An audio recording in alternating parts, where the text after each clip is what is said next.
महागठबंधन की बिहार अधिकार यात्रा के दौरान मंगलवार को इस्लामपुर नगर स्थित खानकाह हाई स्कूल के मैदान में विपक्ष के नेता सह पूर्व उप मुख्यमंत्री तेजस्वी यादव ने विशाल जनसभा को संबोधित किया। तेजस्वी यादव ने अपने संबोधन में कहा कि हमारे चाचा नीतीश कुमार को एनडीए गठबंधन ने हाईजैक कर लिया है। अब वे सेंसलेस हो गए हैं और सरकार भाजपा चला रही है। भाजपा ने उन्हें कठपुतली मुख्यमंत्री बना दिया है। उन्होंने कहा कि बिहार की जनता अब परिवर्तन के मूड में है और महागठबंधन नए संकल्प के साथ बेरोजगारी, महंगाई और गरीबी को दूर करने, किसानों मजदूरों के सम्मान, महिलाओं की सुरक्षा तथा बिहार में उद्योग लगाने के लक्ष्य को लेकर आगे बढ़ रहा है। उन्होंने कहा कि बिहार में भ्रष्टाचार और अपराध की स्थिति लगातार बिगड़ती जा रही है। यदि महागठबंधन की सरकार बनती है तो राज्य को भ्रष्टाचार और अपराध से मुक्त कराया जाएगा। तेजस्वी ने आरोप लगाया कि एनडीए की सरकार ने युवाओं को ठगने का काम किया है। पढ़े लिखे युवा नौकरी के लिए संघर्ष कर रहे हैं और पुलिस की लाठियां खा रहे हैं। उन्होंने कहा कि शराबबंदी के नाम पर गरीब जेल जा रहे हैं, जबकि शराब माफिया मालामाल हो रहे हैं। अपराध का हाल यह है कि हर दिन हत्या, बलात्कार और लूट की घटनाएं हो रही हैं। यहाँ तक कि पत्रकार भी सुरक्षित नहीं है। दरभंगा में नगर विकास मंत्री से सवाल पूछने पर पत्रकार से मारपीट हुई और पुलिस ने पहले शिकायत दर्ज नहीं की। हमने खुद थाने में जाकर शिकायत दर्ज कराई। वृद्ध तेजस्वी ने नालंदा की घटना का भी जिक्र किया, जिसमें अपराधियों ने एक मासूम बच्ची के हाथ पांव में कील ठोक दिए थे। उन्होंने नीतीश कुमार पर व्यंग्य करते हुए कहा, राजग की घोषणाओं की नकल कब तक करेंगे? जब अपनी अक्ल नहीं है तो और कितनी नकल कीजिएगा। सभा की अध्यक्षता नगर पंचायत के पूर्व उपाध्यक्ष एजाज अहमद ने की। इस अवसर पर पूर्व उप मुख्यमंत्री तेजस्वी यादव ने स्थानीय विधायक राकेश कुमार रोशन के 5 वर्ष के कार्यकाल का विकास रिपोर्ट कार्ड जारी किया। इससे पूर्व विधायक राकेश कुमार रोशन ने तेजस्वी यादव का चांदी का मुकुट पहनाकर स्वागत किया। उन्होंने कहा कि क्षेत्र में यथासंभव विकास कार्य किए गए हैं और शेष कार्यों के लिए जनता का आशीर्वाद चाहते हैं। बिहार अधिकार यात्रा में मंच पर उपस्थित जहानाबाद के सांसद सुरेंद्र यादव जी, माननीय विधायक राकेश रोशन जी, सुनील जी, तारिक साहब जी, हम लोगों के पप्पू खान जी, उर्मिला ठाकुर जी, हिमांशु जी, जनार्दन जी और पार्टी के सभी यहाँ नेता, कार्यकर्ता, पदाधिकारी और इस्लामपुर से आए हुए सभी महान जनता का आप सब लोगों का तेजस्वी स्वागत करता है, आप सब लोगों का अभिनंदन करता है। बाकी नालंदा जिला का कुछ पार्ट जो है पिछले यात्रा में छूट गया था, हम लोग आ नहीं पाए थे और लोगों की मांग थी कि हम आप लोगों के बीच आप लोगों से संवाद करें, अपनी बात को जो है आप लोगों से बच रखें। यह बिहार अधिकार यात्रा जो है केवल तेजस्वी की यात्रा नहीं है, बल्कि बेरोजगार नौजवानों की यात्रा है। ये न्याय दिलाने की यात्रा है, ये माताओं बहनों की सुरक्षा और सम्मान की यात्रा है, ये बिहार को आगे ले जाने की यात्रा है। बिहार में कारखाने लगे, ये इसकी यात्रा है। ये यात्रा गरीब मजदूर किसान की यात्रा है, ये कारखाने लगाने की यात्रा है, ये उद्योग लगाने की यात्रा है, एक नया बिहार बनाने की यात्रा है, एक ऐसा बिहार जो अपराध मुक्त हो और भ्रष्टाचार मुक्त हो। जरा दिल पे हाथ रख के कहिए, थाना ब्लॉक जाते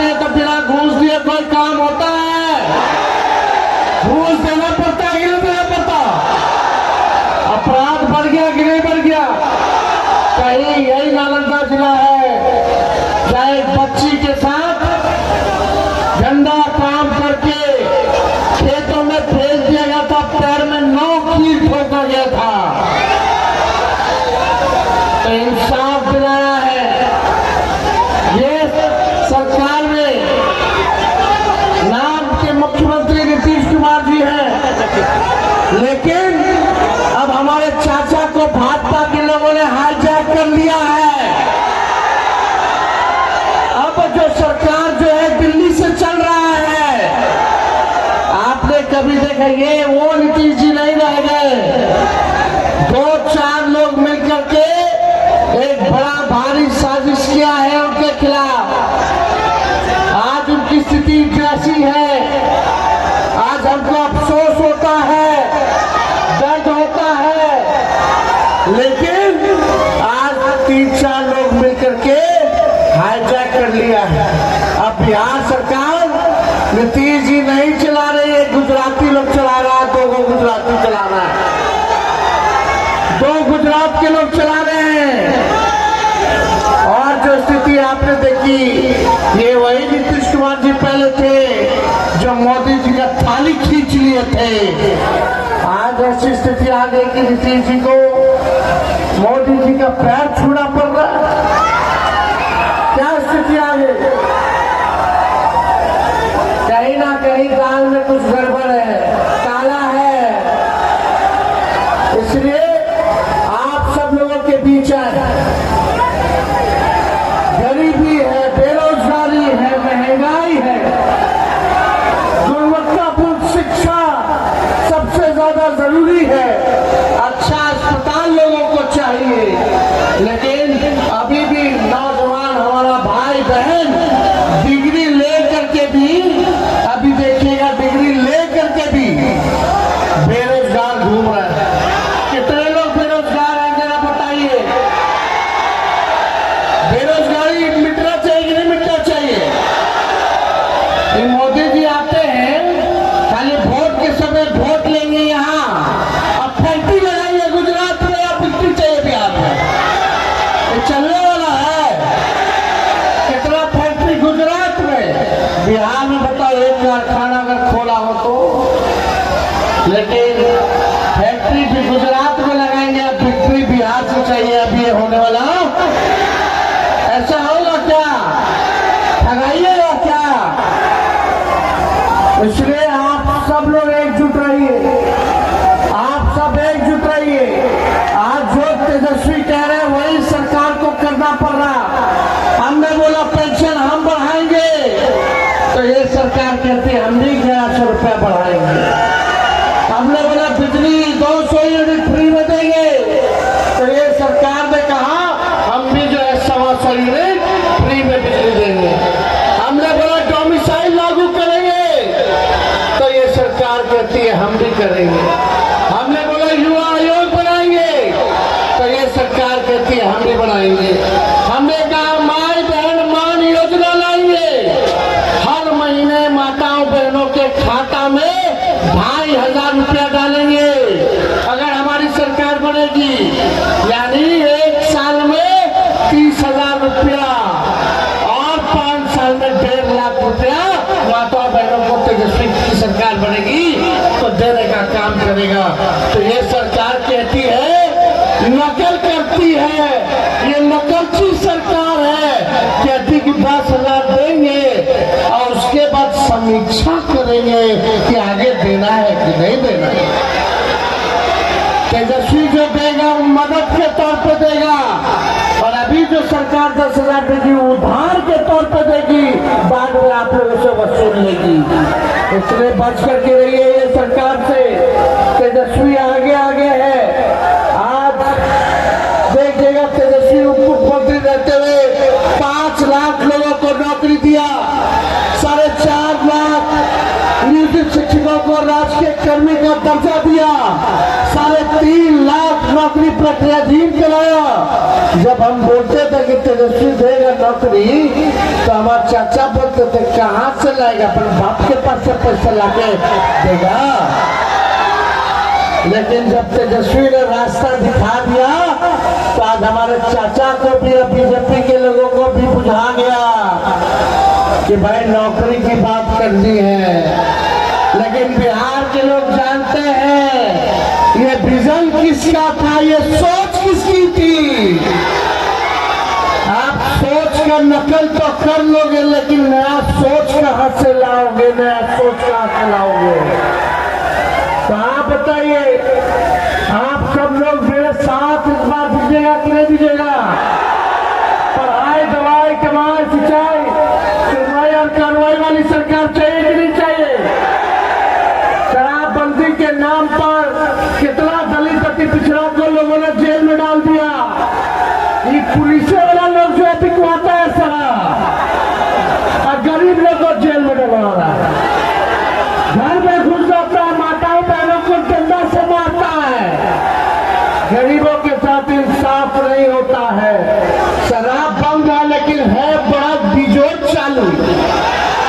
चालू है कि नहीं चालू? ये वाला पिए ना रहा है। ये सारा पैसा कहाँ जा रहा है? किनके पास जा रहा है? हिसाब ऊपर तक जा रहा है। नीतीश जी को तो पते नहीं, अच्छे थे, उनके बीमारी का लोग जो है फायदा उठा रहा है। सब लोग लूट रहा है बिहार के खजाना को, उनका केवल चेहरा आगे किया है। अमित शाह जी ने कह दिया कि चुनाव तक नेतृत्व उनका रहेगा और चुनाव के बाद मुख्यमंत्री कौन होगा ये समय बताएगा। ये अमित शाह का बयान है। इसलिए नहीं, मुद्दे की बात होनी चाहिए। अच्छा शिक्षा मिलना चाहिए, नहीं मिलना चाहिए? आप लोग देखिए कितना जगह डिग्री कॉलेज है, होना चाहिए ना डिग्री कॉलेज? लोगों के लिए व्यवस्था होना चाहिए नहीं? महंगाई कम होनी चाहिए कि नहीं होनी चाहिए? तेजस्वी सरकार बनाएगा तो गैस सिलेंडर जो 1000-1200 रुपया मोदी जी ने कर दिया है उसको 500 रुपया तेजस्वी करेगा। होना चाहिए कि नहीं होना चाहिए? पता चलेगा कि गैस सिलेंडर वाला भी कल से नकल हो गया है कि नहीं? खैर चलो, नकल करो लेकिन जनता का भला तो करो। हम लोग गरीबों की बात करते हैं, वो लोग अमीरों की बात करते हैं। हम लोग कलम देने की बात करते हैं, वो लोग तलवार बांटने की बात करते हैं। हम लोग प्यार की बात करते हैं, वो लोग नफरत और तकरार की बात करते हैं। हम लोग जोड़ने की बात करते हैं, वो लोग तोड़ने की बात करते हैं। हम लोग न्याय की बात करते हैं, वो लोग अन्याय की बात करता है। कल देखे कि नहीं देखे, एगो भाजपा का गुंडा मंत्री जिवेश मिश्रा, एगो अति पिछड़ा सहानी समाज का एगो पत्रकार को पीटा है माँ बहन का गाली देके। जब पत्रकार पुलिस प्रशासन के पास गया तो FIR नहीं लिया। हम भागे भागे पटना से गए दरभंगा और जा करके पत्रकार का साथ दिए और FIR करवाने का काम किए। क्योंकि ये स्थिति हो गई कि पत्रकारों का FIR नहीं लिया जा रहा है। भाई रे भाई, अब फिर भी मीडिया वाला नहीं दिखा रहा है कि पत्रकार पिटाया। यही लालू जी का हमली के राज होता तो बोलता कि गुंडा राज जंगल राज आ गया। आज चोरी चमारी हो रही है, चकारी हो रही है, चोरी चकारी हो रही है।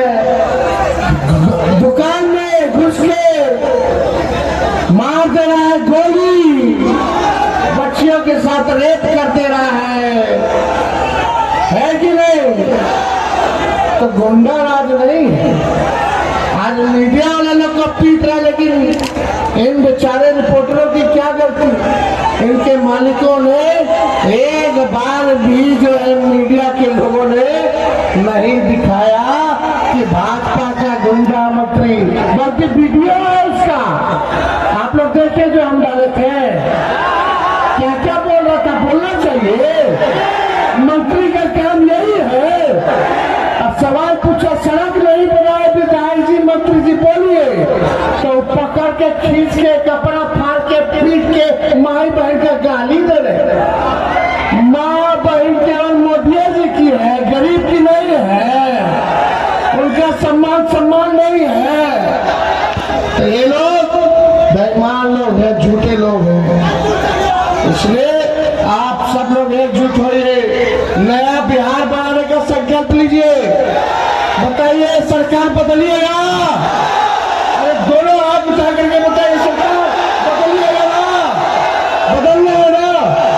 हम बोलेंगे वोट चोर, वोट चोर, वोट चोर, वोट चोर। जय बिहार, जय बिहारी। गुजरात का लोग आके नहीं ना बताएगा कि बिहार में कौन कौन वोट देगा। ये लोग क्या, ये लोग सोचता है कि बिहारी को चूना लगा देंगे। ये लोग जानता नहीं कि बिहारी में खैनिये में चूना रगड़ करके झाड़ देता है। तो आप सब लोगों का साथ मिलेगा ना? चले इस्लामपुर की जनता जिंदाबाद।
स्कॉलर, उसके बाद एक साइंटिस्ट, और पूर्व में मैं प्रोफेसर रह चुकी हूँ सरकारी गवर्नमेंट इंजीनियरिंग कॉलेज में।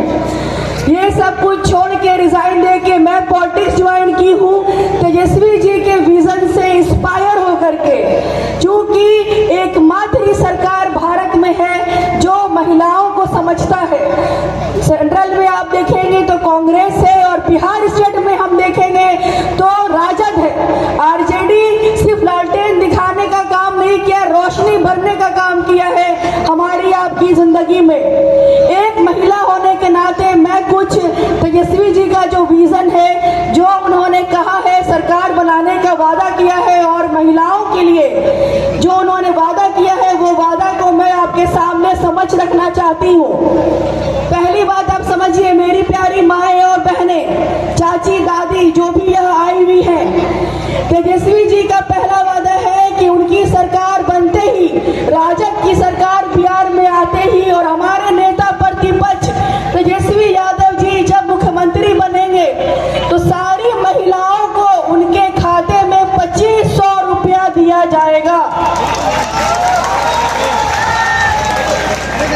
दूसरी बात कि जो वृद्धा पेंशन हमारी जो है पूर्व वर्तमान में जो सरकार है वो 400 रुपया से बढ़ा के 1100 रुपया की है। हमारे नेता प्रतिपक्ष तेजस्वी यादव जी के मार्गदर्शन पे चलते हुए हमारी जब सरकार बनेगी तो वो वृद्धा पेंशन 1500 रुपया हो जाएगा। और इतना ही नहीं, इसके आगे मैं आपको बताऊं कि ना सिर्फ महिलाओं के लिए बल्कि युवाओं के लिए भी हमारे नेताजी ने बहुत बड़ा योगदान देते हुए आगे बढ़े हैं। उनकी सूझबूझ, उनकी जो है इंटेलिजेंसी की, उनकी जो है सोच की, विचारधारा की, उनकी जो है सूझबूझ की पहचान यहीं पे नहीं होती है बल्कि युवाओं को रोजगार देने का वादा किया है। हम पलायन करके अपने लोग को छोड़ के बिहार से बाहर जाते हैं मजबूरी में। कौन परिवार छोड़ना चाहता है आज के युग में? कौन अपने माँ बाप को छोड़ के दूसरी जगह जाना चाहता है? बूढ़ा माँ बाप, पत्नी, बच्चा, लोग, सगा परिवार, ना आप किसी के सुख में आ पाते हैं, ना किसी के दुख में शामिल हो पाते हैं। किस लिए? इस पेट भरने के लिए ना। बिहार में रोजगार नहीं है इसीलिए ना। लेकिन आने वाला समय में पलायन खत्म हो जाएगा, इसके साथ जो महंगाई की मार हो रही है वो भी खत्म होगी। बिहार में इंडस्ट्री लगेगी, युवाओं को यहाँ ही नौकरी मिलेगी, और जो बिहारी है पहले बिहार में उनका हक होगा। डोमिसाइल यहाँ पे लागू होगा और बिहारी को बिहार से बाहर छोड़ने की जरूरत नहीं पड़ेगी। और इसी के साथ जो बिजली बिल स्मार्ट मीटर लग गया है और बिहार को स्मार्ट सिटी कहा जाता है, बिहार शरीफ को स्मार्ट सिटी घोषित कर दिया गया है, लेकिन आज भी स्मार्ट सिटी बिहार नहीं है। पूर्व में जो भी वहाँ पे विधायक रहे और जो वर्तमान में विधायक रहे, उन्होंने बिहार की स्थिति 15-20 सालों में वैसी की वैसी ही छोड़ दी जैसे कि पहले थी। तो अब समय आ गया है बदलने का, सही सरकार चुनने का, मतदान देने का, अपना अधिकार समझने का। अगर महिलाएं मेरी बात नहीं समझेंगी, अपनी स्थिति नहीं बदलेंगी, तो कोई भी आपके जीवन में आपकी स्थिति बदलने बाहर से नहीं आएगा।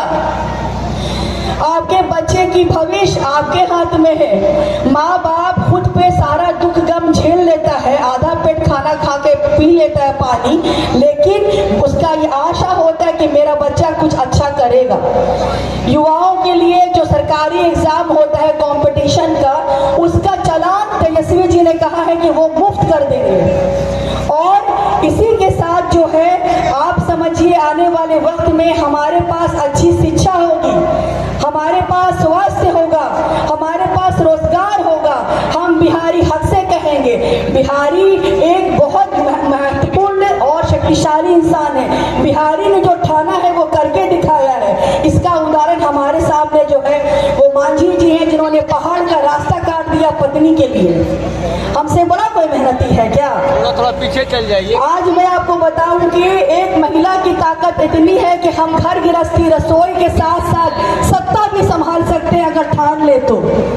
आने वाला समय आपके हाथ में है, पूर्ण तरह से आप सोच समझ करके अपना कैंडिडेट चुनिए जो आपकी आवाज़ सरकार तक ले जाए और आपकी सारी मांगों को पूरी कराने की उसमें ताकत हो, सक्षम हो और शक्ति हो। और इसी के साथ साथ मैं ये कहना चाहूँगी कि वोट जो चोरी हो रही थी हमारी, जो हमें नहीं पता था कि हमारी वोट की चोरी की जा रही है, और सरकार जो हमारा मूल अधिकार है, फंडामेंटल राइट्स है, लोकतंत्र हमें ये अधिकार देता है वोट देके सरकार चुनने का, वो